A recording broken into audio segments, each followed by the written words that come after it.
am so excited to have this session here today. Thank you to all attending. I'm Greta Rieder. I have been with MakeMusic Cloud, formerly known as Smart Music, for the last 7 years. And prior to that, I taught in middle and high school choral classrooms.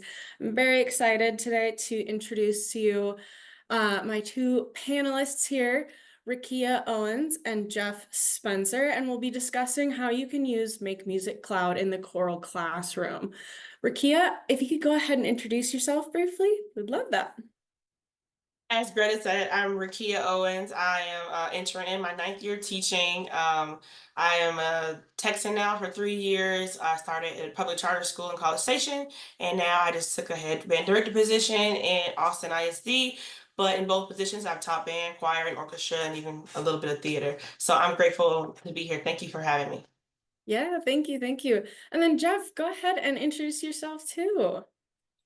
Yeah, I'm Jeff Spencer. In my 20th year teaching high school vocal music, 10th year at my current position. I teach in Sioux Falls, South Dakota. And everything from jazz choir, show choir, and all the regular concert choirs. And I also coach football. Perfect. Wonderful. All right. Well, I would love to just get started here today. If you've got questions, please place them in the chat and those will make their way through to myself and the panelists here. Just to begin briefly, or with however much details you'd like, actually, Jeff, can you start us off and let us know how you use MakeMusic Cloud at this point?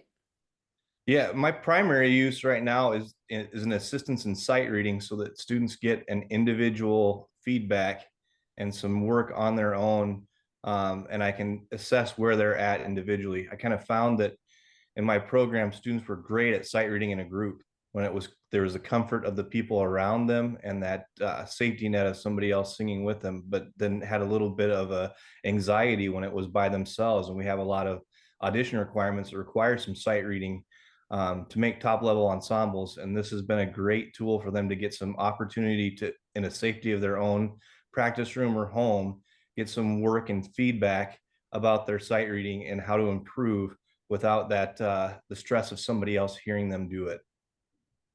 Yeah, absolutely. Having a live feedback tool at home can really build that confidence with that safety with taking creative risks there when you're first getting started. And we all know that sight reading skills can be a bit difficult to build sometimes. Riqia, can you please share with us how you have been using MakeMusic Cloud? Okay, so I at the public charter school where I taught, we taught every other day, so we didn't see the students every day. So we used Make Music to do assessments outside of class, which maximized class time. It gave students more confidence in their voice and being able to use their voice because our kids are technology kids. Having that technology within their hands, within their homes, and to extend what's going on in the classroom outside the classroom, Make Music made things so much better. The growth in the choir just from using it within a week or two made a big difference, and students got to know who they were vocally. And I enjoy using it. I can't imagine not being able to use it in the future. Yeah. So it sounds like you both have been using it more so after school, outside of the classroom. Are either of you using it in class? Yes, Jeff, if Okay, you go have, ahead. you can speak first. We've done a little bit minimal. We were in our first year of implementing it last year, and now we have it district wide with our band, choir, and orchestra and our new curriculum rewrite, which I'm excited about. Some of our in the class, we've been doing it with the solo literature, helping get kids prepared.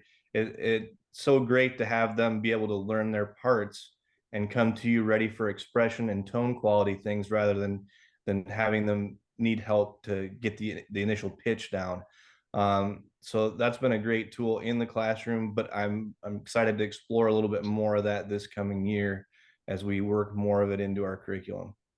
I Yeah. can tell you some of the things that we did. Again, our choir was in its infancy, and our kids, again, were trying to find their voices. And I would always say to students, if you can't sing in front of me and you can't sing in front of your peers, I'm scared that when we have a concert performance, you're gonna not be able to sing. So one of the things that we did is that we pulled it up on my account on the smart board. And we had them either come back to the teacher console where I was and sing to me, or towards the wall where my computer could pick up their voice. And as we're navigating and learning how to use the program, their peers can see on the screen how it is registering the color coding on the screen. And oftentimes I will pick the kids who are okay with singing in front of others. And then once someone has already done it, the others will come out and say, "Oh, I'll do it, I'll do it, I'll do it." And it's interesting to watch them come out of their shells right there in the classroom. And it's okay because everybody can hear them and everybody can see the system grading them online, and they can follow right along with the vocals. So I was able to use it in class that way so they can see each other and be able to find their voice within the ensemble.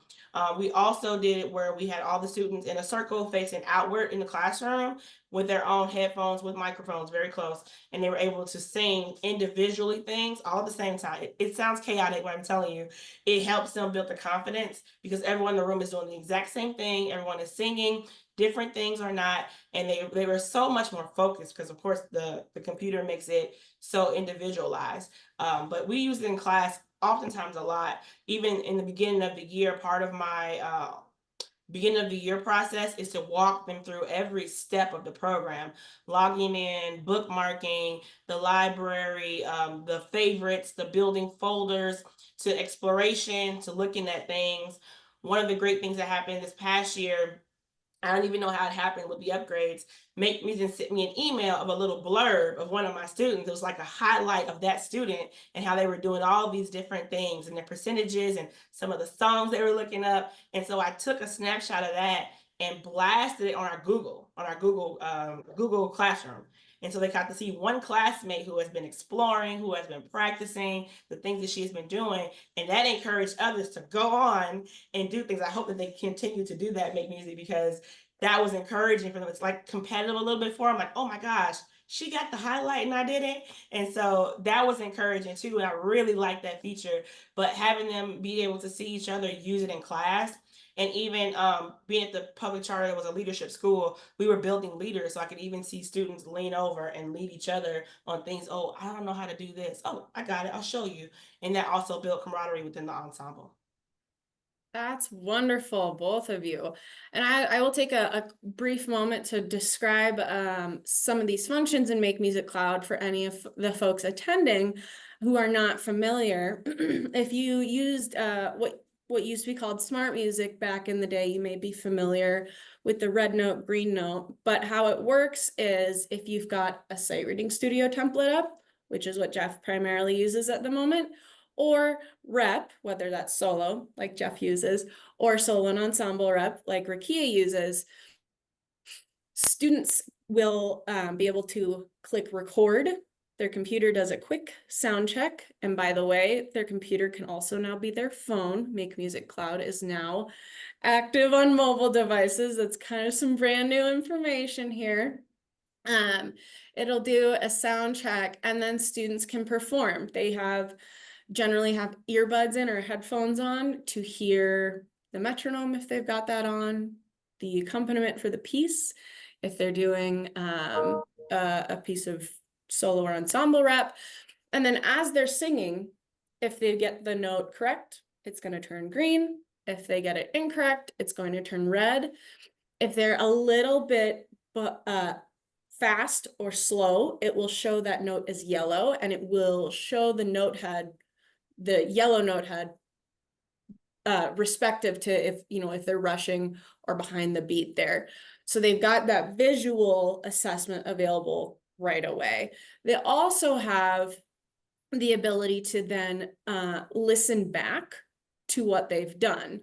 So you in class, you can use this to teach students how to have a mindful practice session at home, whether they're using an audio track that you have for some other piece, or if they're using MakeMusic Cloud, this tool allows them to slow down the beat, turn the metronome on, but turn the volume on that maybe halfway and bring the accompaniment up halfway so they can hear both at the same time.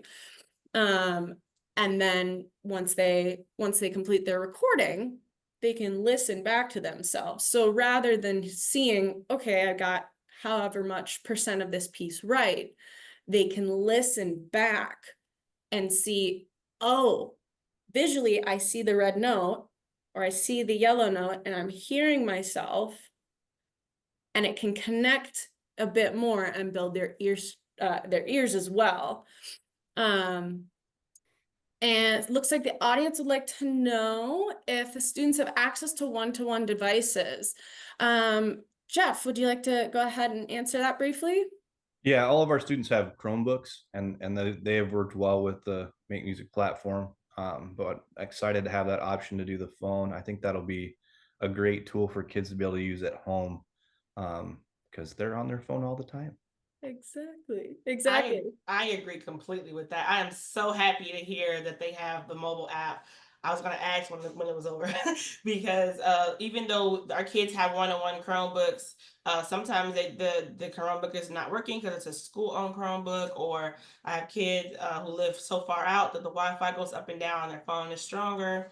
I even had an instance where our district completely blocked Make Music at one point. And so kids like, if I just had an app on my phone, and I would go, I'm telling you, I'm talking to them, I'm telling them you want it so bad. So our kids are one-to-one devices. I think we've even tried iPad. I'm not sure if iPad actually worked. I believe it did, but we didn't have iPads. The ones who did have personal iPads, they would go, my Chromebook doesn't work, but my iPad does. So I was encouraged that they were trying different ways to access the platform. Yeah, well, and that's another quick point I'd love to cover too. So MakeMusic Cloud is accessible in the Google Chrome browser. So you're able to use it on Chromebooks, as both Jeff and Riqia have mentioned. You can use it on your phone. You can also use it on iPads. I won't get too into the weeds, but if you're using it on an iPad, you need to use it in Safari. On every other device, including Apple laptops and desktops, you're going to use Chrome. But iPads, you're going to use Safari. But enough of the technical talk from my end of things. Just a couple other ways that MakeMusic Cloud can be used in the classroom before we move on to our next question here, is you can take your auditions for honor ensembles for your, whether that's district or statewide, or you can take your auditions for more intermediate and advanced ensembles out of the classroom, so you can run rehearsal that day or go over the audition material, and then the kiddos can go home, or they can have a choice, like Riqia was mentioning, if they're not comfortable singing in front of you or in front of the class, if you're running auditions that way, they've got an option at home. So you can really meet kids where they're at and then build their confidence up from there. You can also use the accompaniment tracks for performances. That's going to be more specific to solo and ensemble pieces, depending on your state's regulations. MakeMusic Cloud is approved as an accompanist in a lot of situations. Yeah, with that, let's move on to our next question here. So, Riqia, I'll have you answer this one first. In what areas, hopefully, have you seen your students improve with the use of MakeMusic Cloud? Great. They have, okay, so this was the year they implemented the video version of the program. Prior to that, we saw a lot of growth and confidence in finding their voice. Our students wanted to be singers, but they didn't necessarily know the difference between a singing voice and a speaking voice. And I said, okay, sing, and they would go, I don't know what that means. So using the program, they were able to test out their voice and see how it works. And when they implemented the camera version, they can also see themselves when going over voweling and vocal shaping. And it helped improve their ear training and matching pitch, connecting their ears with their mouth to do pitch.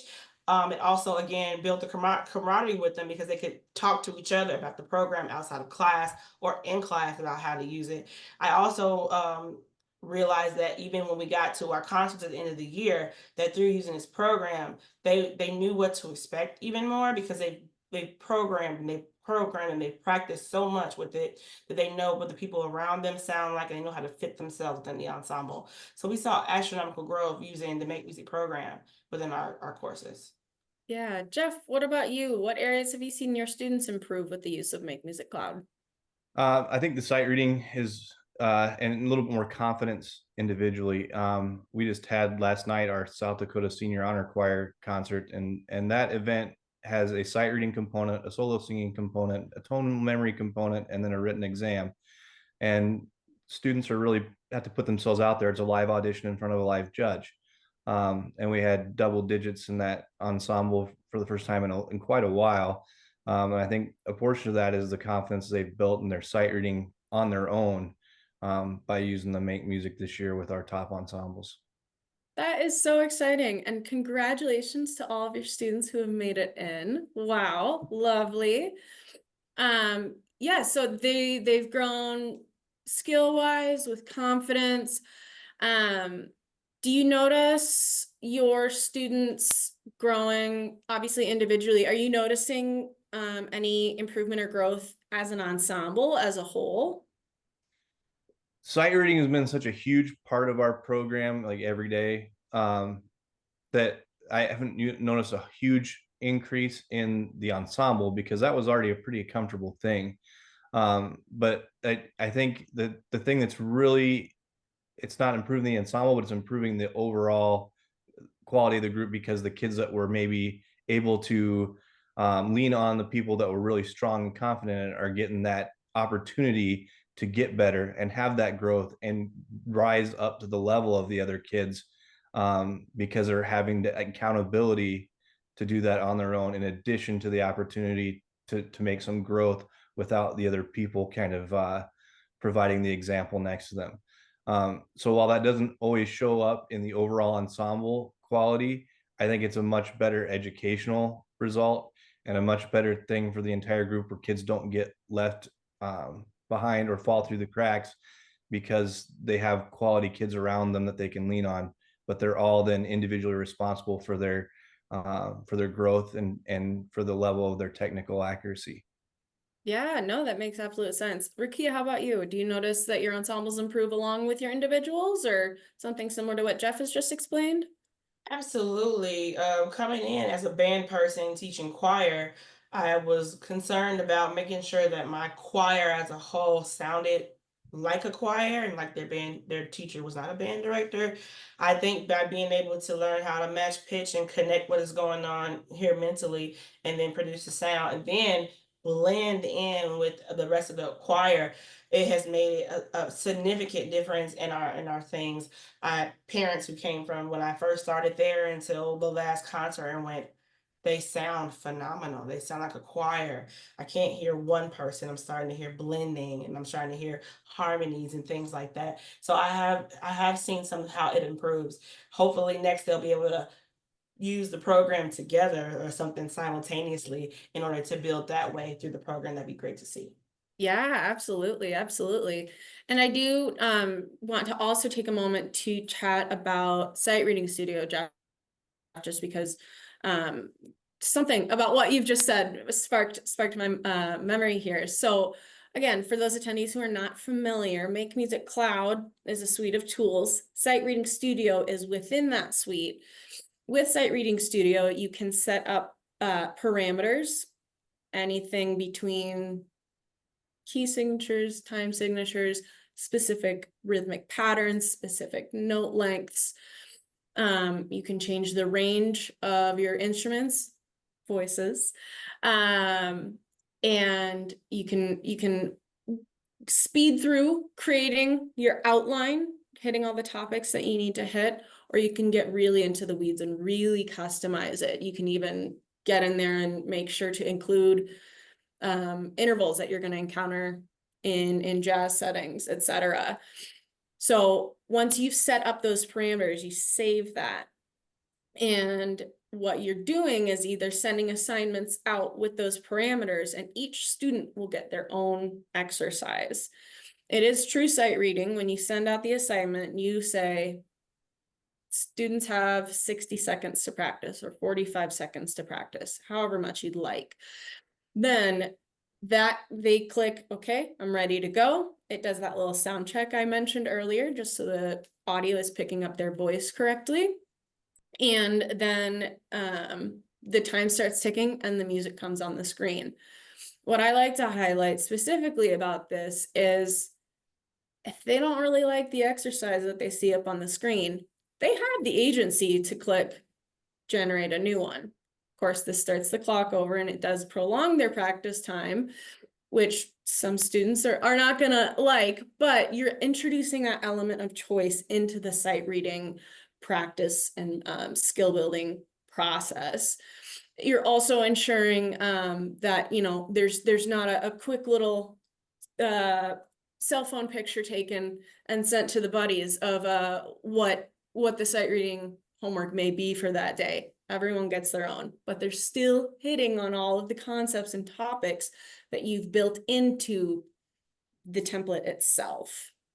So that is how students use it individually. You can also build the outline, the template, and then use it in ensemble mode. So it's not going to assess the students as they would do when they're practicing at home, but then you can show your whole score, whether, you know, however many voice parts you have, it can show that as an ensemble, and then that's going to be mimicking some of the situations in which you'll be sight reading as an ensemble at an honor or a district level or a state level setting, whether you're performing as a group or as individuals. So the sight reading studio tool can really be implemented in a few different ways. And I will also say, if you are looking in the MakeMusic Cloud library and you find a piece that either you are doing with a concert cycle, or if you find a piece, you've done it before and you know that there's a passage in it that really addresses a specific concept that your students may be struggling with, you can take that section and assign it as sight reading. This does, in this case, of course, they're all getting the same section, but you are then helping them build skills of sight reading in context of, you know, the rep that they're already working on in class with you. But yeah, let's move on to our next question here. Jeff, I'd like to ask you first, you know, how have your students responded to using MakeMusic Cloud? We've talked about confidence and some increase in skills, but you know, to drill a little deeper than that, are they preferring to use it in the classroom, at home, or both? And beyond confidence, you know, are you noticing any willingness that has started or increased to participate in class, in concerts, to audition for these honor ensembles? Where else outside of confidence, how else are your students responding to using the program?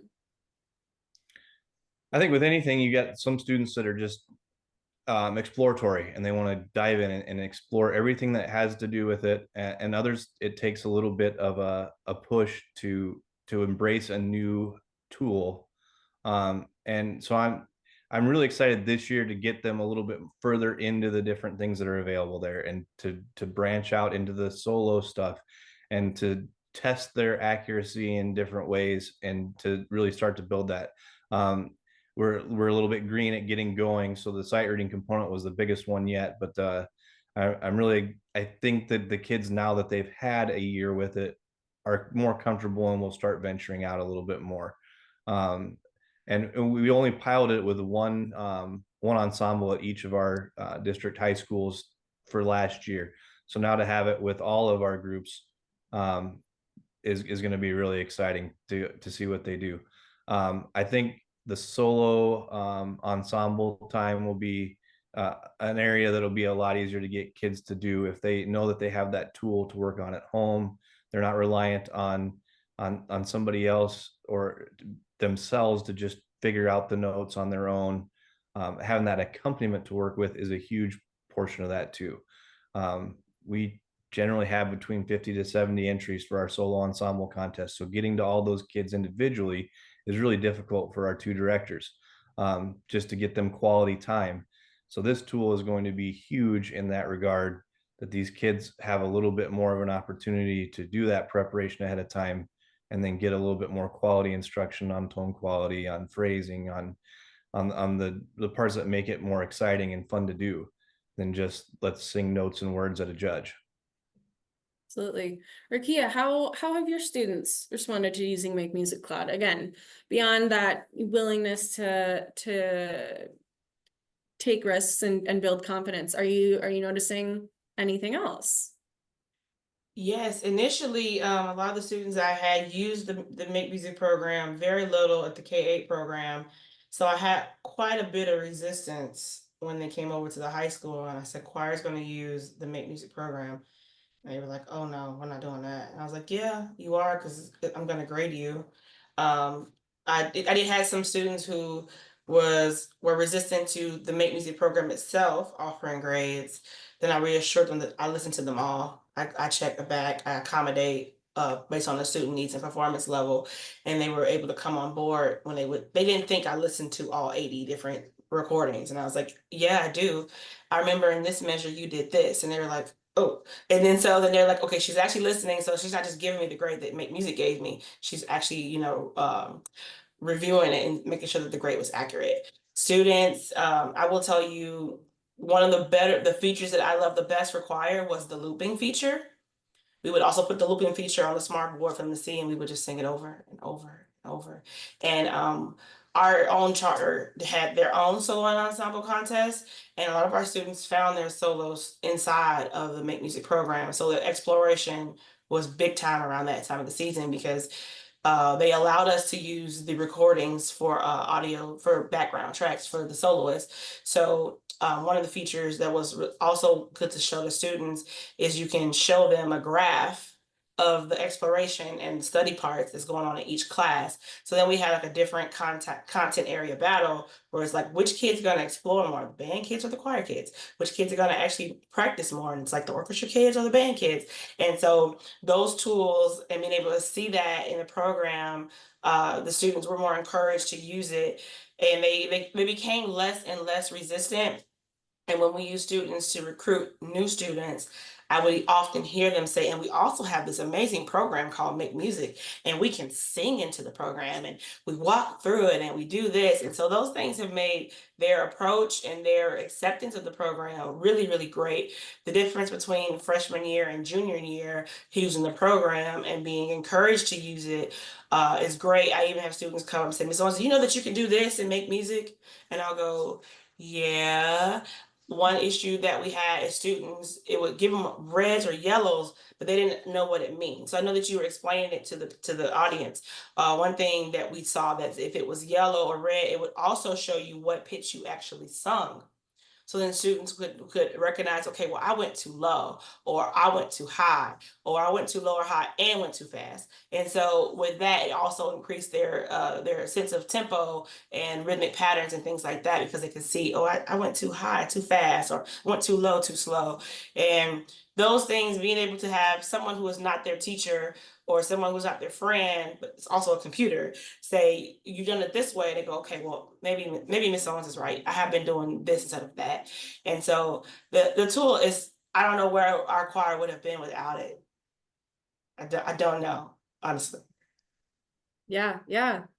Wonderful. One, and you both kind of touched on this a little bit, but do either of you have anything more to share on, if and when you encounter resisting to using Make Music Cloud, how have you successfully increased that buy-in? Do either of you have any extra info on that?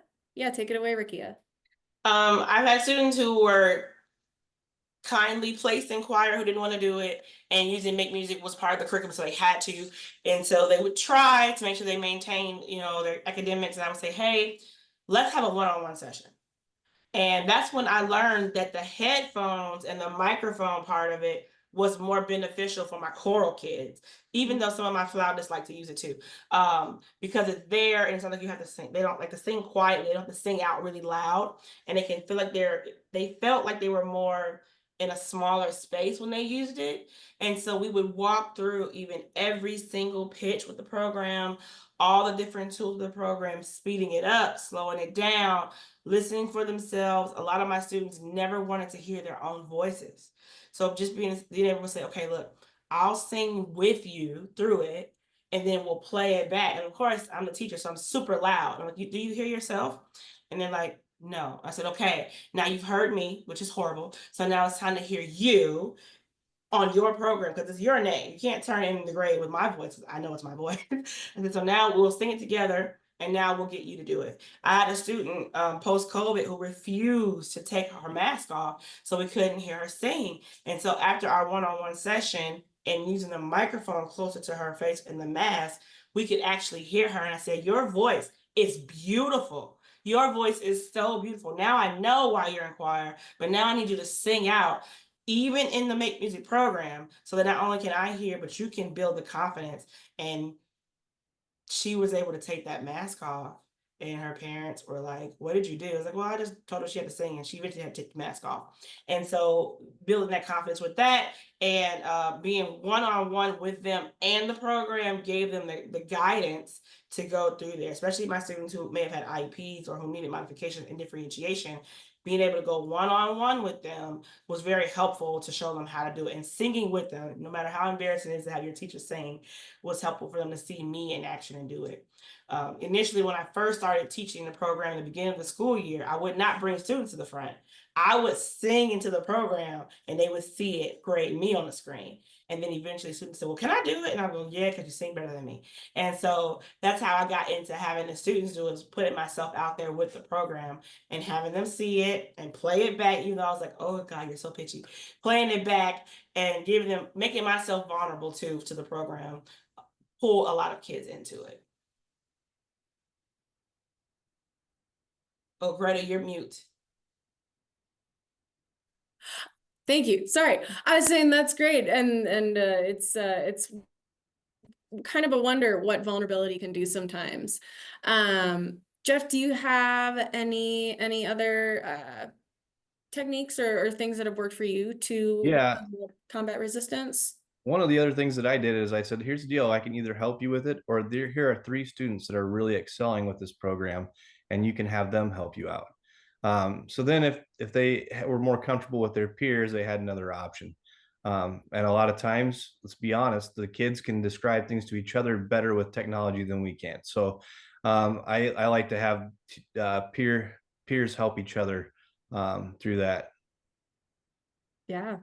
Yeah, no, that's incredible. And I'll speak very briefly on the practice analytics that both Jeff and Riqia have briefly touched on.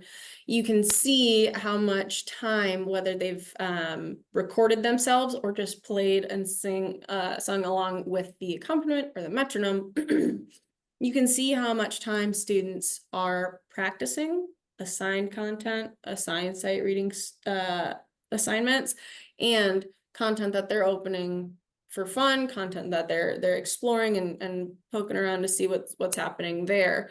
So in a situation, Jeff, I love hearing, the way that you're using your students to help each other out. And that can certainly be a way for you to identify, especially if you've got an ensemble of newer kids that you don't quite know yet.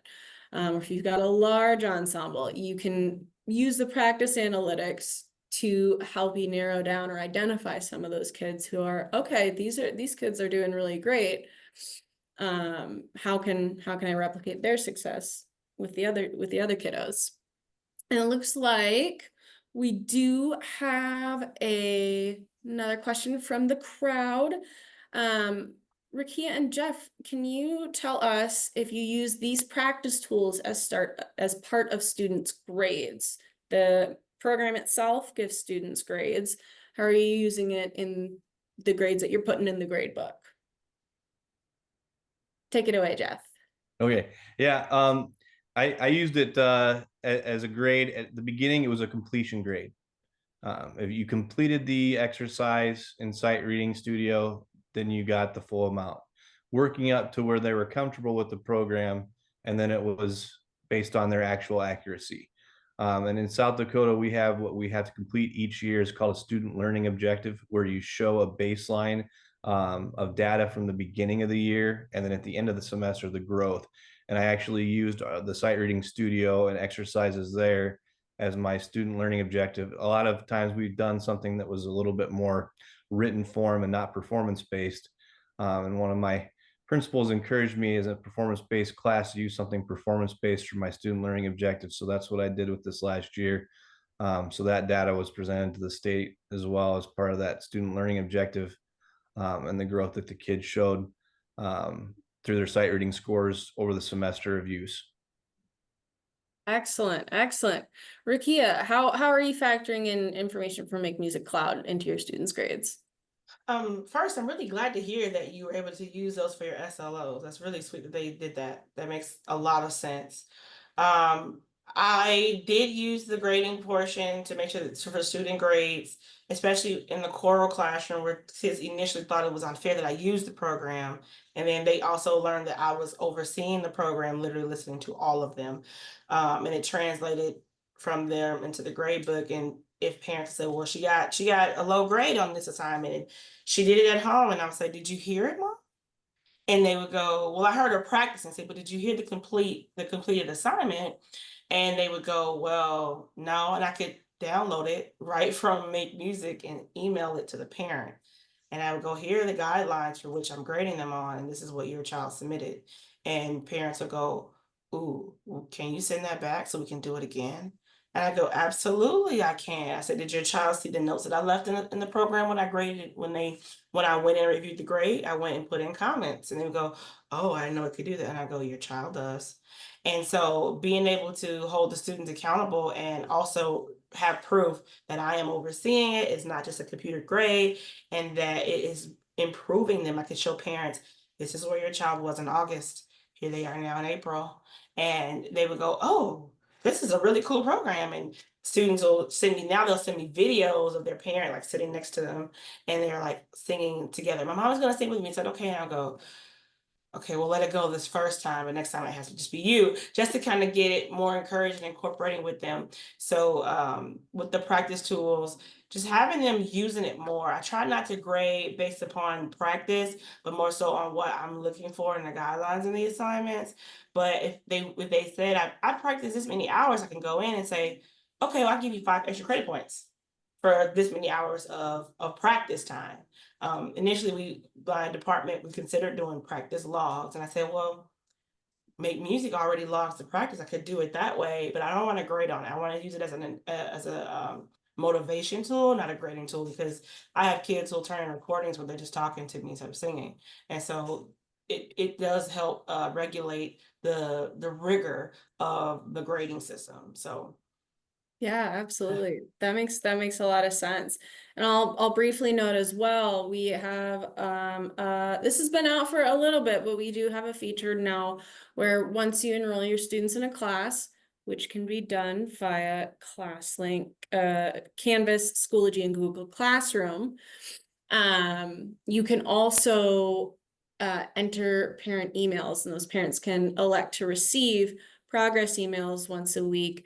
And it just gives almost a really brief, not, well, I think it's cool, but not as cool as Spotify wrapped email about their student. And they can see, oh, okay, my student did practice this much this week, or this is what they've been working on. Parents don't have to receive those emails, but you can give them that option. And then, you know, as you're mentioning here, for the parents who want to be more involved, or for the parents who are, you know, maybe not quite musically inclined, but they're still interested in their student success, they've got some context there. So yeah, that is a great question from the crowd here. I do want to keep an eye on the time here. I was hoping to demonstrate a little bit of the tool itself. So let me share my screen real quick here. There we go. So first, let's look at a piece of repertoire. We have, this is out of our Performance Plus series. So the sheet music can be printed right from within MakeMusic Cloud for these specific titles. Like I mentioned, if you click that play button to hear the accompaniment, the metronome, etc., that is going to record practice time. And then if I hit record, it'll also record practice time. And that is how students can hear themselves back. But I'm just going to hit play on this momentarily and hear what the students can practice along with.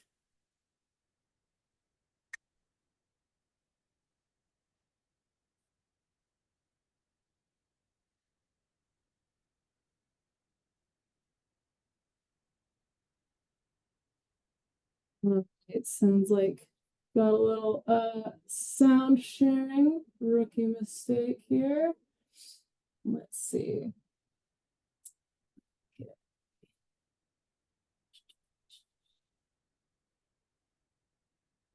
Well, looking at the time.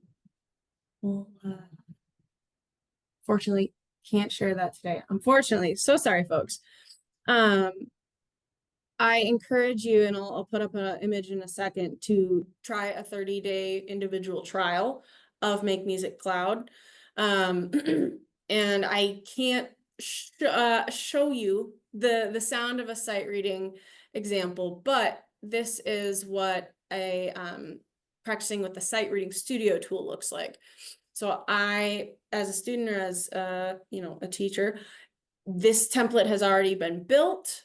I'm just going to click I'm ready, and then we're going to see over here is where the time counts down. I can adjust the tempo, etc. as we go, and I can practice, can hit fast forward and get started. But this is briefly what that experience is like.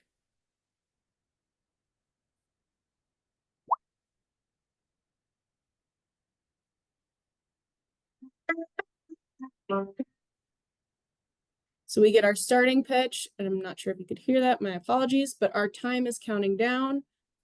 I get to see, okay, these are the notes we're going to be doing. I can click on a note and hear it. And then if I was ready to start, I could fast forward and hit that start now button. I'm going to pause this though. Stop sharing for just a moment. And I will just, briefly thank you so much to Riqia and Jeff for your participation today. Your insight and tactics that you've been using this for are incredible, and we really, really appreciate that.